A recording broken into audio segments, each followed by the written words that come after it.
Hello, good morning or good evening to everyone. So this video is about computer memory. In the last video we have seen a little introduction about the computer memory.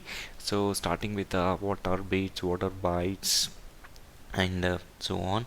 It was like 4 bits equals to 1 nibble, then nibbles to bytes, we went bytes to kilobytes, megabyte, terabyte, the exabyte and petabyte. We have seen those memory management, right?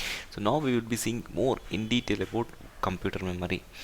So the computer memory is divided into two parts, that is primary memory is called as the main memory and secondary memory. So before going to see above, we will check what is a volatile and non-volatile. We have to understand what do mean by volatile and non-volatile, but because we will be coming about these words in going upcoming videos. So memory can be either volatile and non-volatile. Volatile memory is a memory that loses its contents when the computer or hardware device loses the power. Non-volatile memory is a memory that keeps its contents even if the power is lost. Primary memory, it is also called as a main memory. It will store the current data which we are working presently. The memory is a resident on this resides on motherboard. It is generally made up of semiconductor devices and it has a limited capacity, and data is lost when power is switched off, means it is volatile.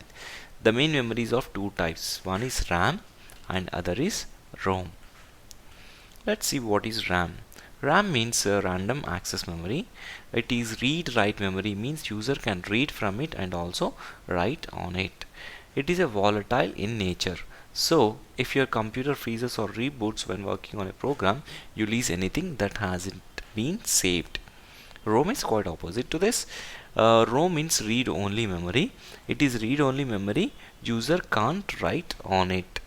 It is a non-volatile. Its storage is permanent. Right, so that was about the main memory we have discussed. Now coming to the secondary memory. Secondary memory is an external memory.